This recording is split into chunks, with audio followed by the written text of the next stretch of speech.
Hey, what is up everybody, Blades for here, and today for you guys another video of Persona 5X. Inside today's video, guys, we're going to be going over a Persona guide itself here, showcasing at least how Personas do work in this game and how they do affect, of course, your gameplay. So if you guys are interested in this, be sure to sit back, relax, and enjoy the video. As always, hit that like button, hit that subscribe button. It really does help me out quite a lot. Y'all have been absolutely amazing. Sorry if I have a little bit of a morning voice today. I'm kind of doing this early. I'm trying to get back on a schedule for you guys. Being at least we have one video at 9, try to have one around like 1 o'clock, and then another around 5. So I'm trying to get back used to that. This was probably going to be just a little late after 9, so I do apologize about that. But we're trying to make sure we actually have these videos on a regulated schedule very soon, so you guys know exactly when new stuff is coming out and new guides are coming out. But without further ado, let's get straight into it. Now, this was a question that I got recently, or not too long ago, of course, on how personas do work in this game. How does wonder work in this game?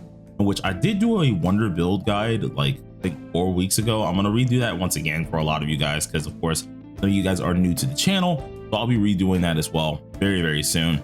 But for the personas themselves, personas are fairly interesting in this game. As you would think, of course, you get them by, of course, fusing, get them by just mainly exchanging some of them out of the SOS guild shop here.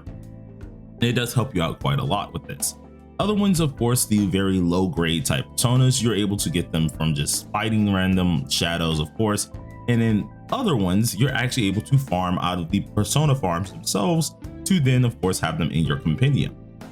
By doing so, of course, if we go ahead and look at the compendium here, you end up having a decent bit of these guys. I currently have 149 out of 149 being the max amount of these personas you can actually get here. And I think a couple are actually tied to Merope, aka our Velvet Attendant's Confidant. So if you do want some of those, you have to do the Confidant with that Velvet Attendant as well. Once you get these said little personas and different shadows here, you're gonna end up getting a little thing at the bottom right of your corner. That will actually be called inspiration points, and they're gonna be most likely utilized for the man Wonder himself. So if you ever do need to, of course, get up Wonder's stats and anything like that, you will have to get these personas built, and this gives you certain inspiration points. But that's besides the point. So let's go back to the main point of this video. How do personas work? How do you get them?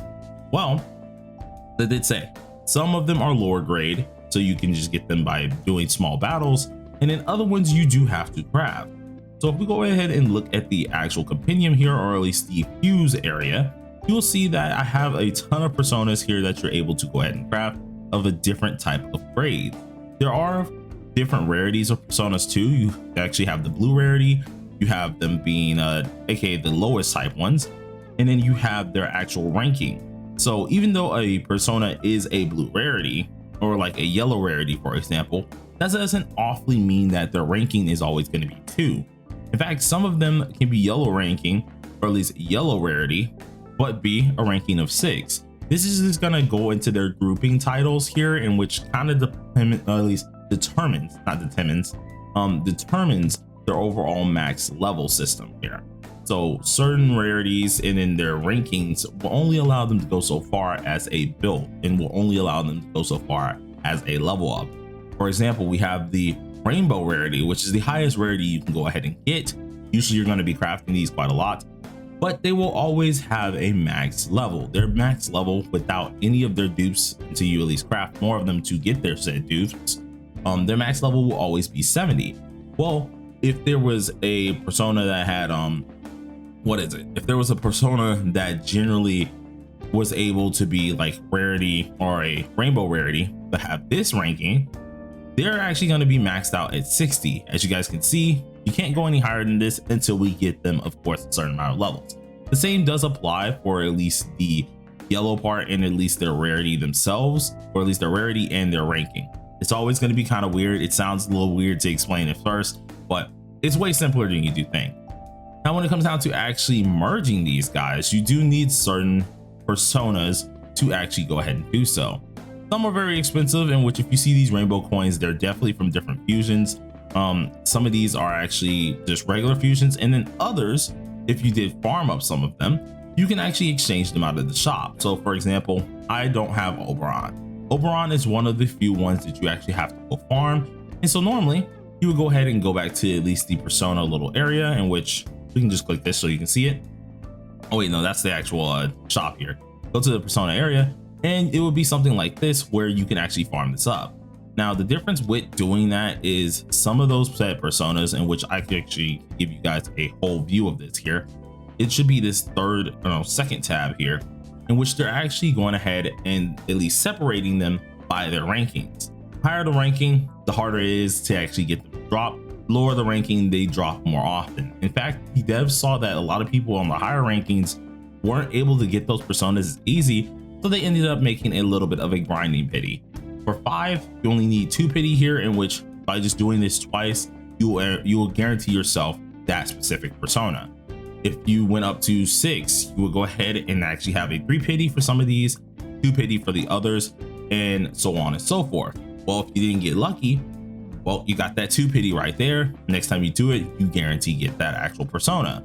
And the same goes for the highest one as well. This is the hardest one to get more of the more expensive skills to actually inherit on your other personas, which is why it has an 8 pity. The drop rate is kind of low as well, but if you go ahead and do this 8 times, which for characters like Dionysus or personas like Dionysus, this is very much so worth it, because you do need to have Dionysus in your compendium, and you do need to have the actual move sets that they do provide. By going ahead and utilizing the stamina that you have, of course, you'll be able to do this. And actually, you do get EXP and these little coins that are going to drop as well. I'll go over exactly what these coins are for later on, and kind of evolve more into that. That's going to be into the skill inheritance side of things. But as I did say, you're able to craft some of these guys, you're able to farm some of these guys. Once you have them, of course, crafted, let's say you have all the materials needed. Well, you will go ahead and go to that one that actually is craftable, and I think I have this one here, yes. All right, and it will tell you fusible, or tell you something that tells you, hey, this character is able to be fused, or this persona is able to be fused. It'll show you a menu somewhat similar to this one, in which you press OK. Merope is going to drag them off to their very, very special place here, in which the animation is just freaking cool to see though. So we'll go ahead and just play the animation for this once. And then it will end up going ahead and fusing your persona. Now, once you do fuse this said persona, if it is your first time fusing it, you get the inspiration points 1, and then of course you get the persona 2, and it will just show you, hey, these are the 2 skills here. Once you go ahead and level it up, you may have more skills as normal. Though if you already have the persona, it'll turn them into a coin, which these coins can be utilized to either fuse other personas or go ahead and utilize to actually go ahead and inherit their moves. Now I've talked about at least the fusing side of things. Let's go ahead and talk about the inheritance side of things. So once you build a persona, you want to click this side, and it's going to show you all your personas that you do have and what their level is. And let's say you don't have one max. Well, you can go ahead and level them up as well into that max category. If you do need dupes for them, there's a different degree with that. So for example, we have all these personas. Each of these guys can be leveled up, or I can actually use Archangel as an example. His max level is 30. Now this is due to him, even though he is a rainbow rarity, in which he's a rainbow rarity, he's still at this point a ranking of 2. Well, that ranking cannot be changed. So at this point in time, his max level, since he is a ranking 2, can only go to 30 for his first duping. Once he does get another dupe though, and as you level, of course, you get those move sets and upgrade his passive. Once he gets another duping, which I can go ahead and get this from at least fusing here. Let's quickly do this real quick. Give him his next duping. It unlocks that EXP bar once again, and it tells you the upgrade to at least his overall passive. If you want to see this persona's passive, you very well can. It boosted him up by a good 5 little levels, and that's all you can do for the leveling wise. Reasoning for this is because you can only put so many at least dupes into this character, and as you can see, it only has 1 here. And seeing he's as low as he is, 5 was all he can go up. So if you wanted to check the passive out, you can go ahead and click this at the top left, and it actually does tell you exactly what he needs to do.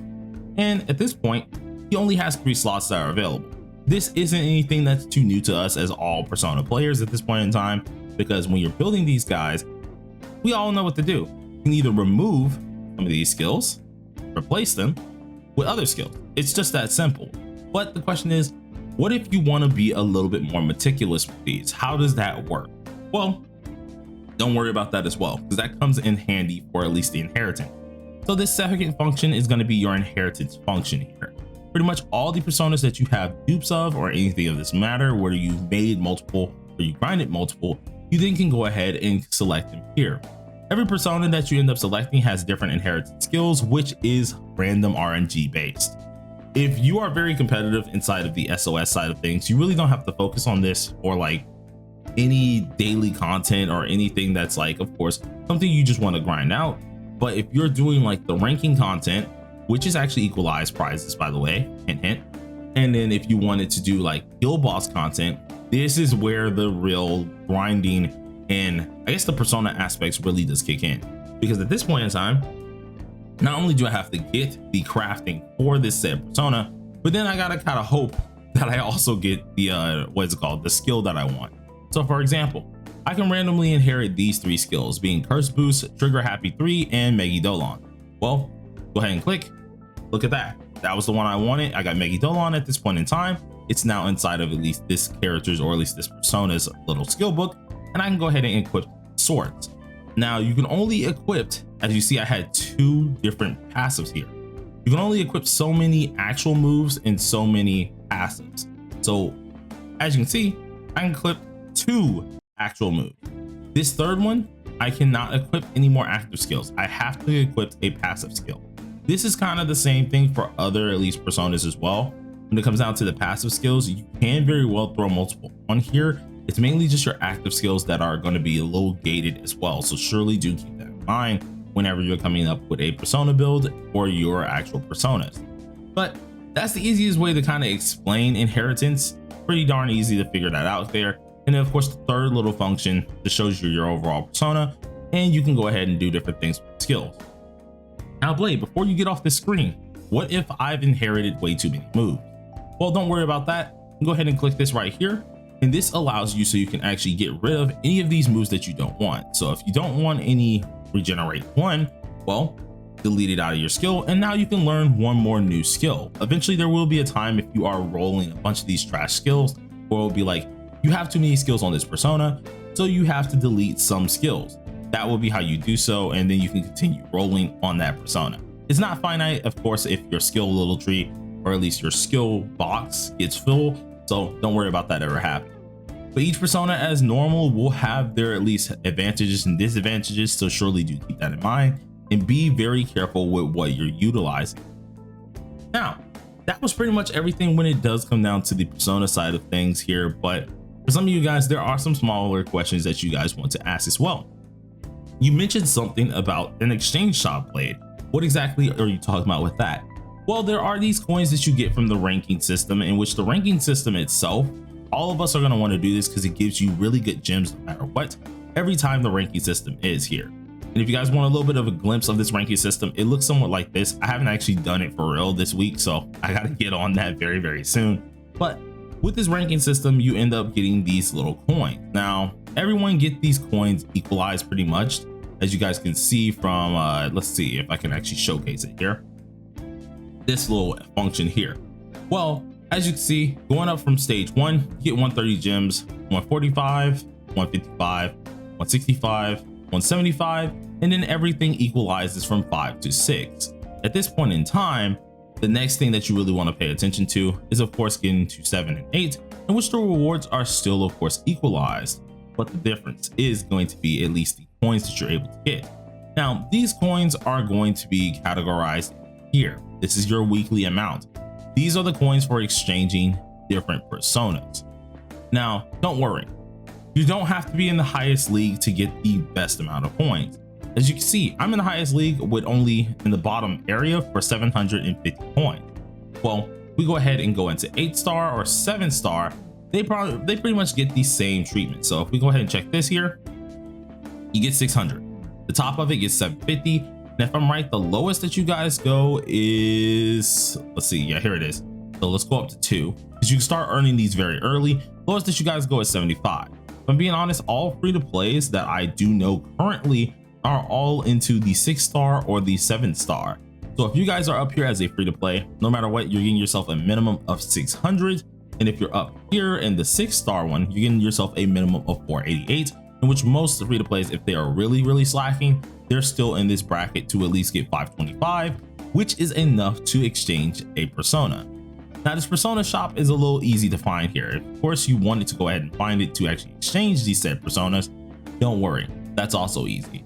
So the way I usually go about doing this here is I always click the summoning feed and then I click this little button right here. This takes you to the exchange shop section. Now where you want to go ahead and find the personas is going to be on this third section here. This brings you to the persona shop, which, as I did say about the coins that you do farm, are going to be calculated here. All of these said coins are going to be here, and so you can actually get dupes of personas that you've already gotten and just utilize the coins to do so. So for example, I have purple coin. These are more of the elite coins for the higher tier personas. And so, yeah, you get a lot of them if you're not going to be going for those higher personas. But let's say I want to go ahead and get maybe a dupe for Oberon. I am lacking dupes on that, so I do actually need this here. I will go ahead, click this, exchange it out, and boom, there you go. I got a coin for my Oberon, so I can start inheriting his skills for my persona at that point. The same goes for at least the blue ones here as well, so surely do keep that in mind. But as I was saying, the gold ones are the ones that you get from SOS. Those are the ones that are from the exclusive shop. To do so, of course, you need to rank up a decent bit inside the ranking mode here. And then you only need at least 200 through 500 coins to exchange one of these personas out. They all vary it a little bit in at least pricing here, seeing some of them are not useful, like this one here too much. He's 200. Lilith is pretty decent, but doesn't have a place really right now, and she's 300. As for the newest ones, such as Sendephalon, Zao Gogen, and then of course like Yoshitsune, they're usually valued at like 400 sometimes, and I don't think we have one at 500, but they're usually valued at 400 or 300. So as I did say, as a free to play, you normally are getting 525 of those SOS coins, so getting any of these personas are fairly easy. You just have to of course stay in that rank, which is very easy for a lot of you guys as a free to play. But anyways, that is everything I could really go over when it does come down to the persona guide here. You guys learned a lot about at least inheritance, fusing, getting the moves here themselves here, being exactly where they're actually at, and of course the exchange shop. If there's anything that you guys don't fully understand there, or maybe I started upon here, I do apologize with that, because I'm over here like dying on the inside. Been making videos like this all freaking day, so do apologize for that. But man, thank y'all for all the support. I can't be more thankful than this. And anything y'all want to see, go ahead and let me know down below in the comment section. Until then, everybody, stay safe, stay sharp. Peace out.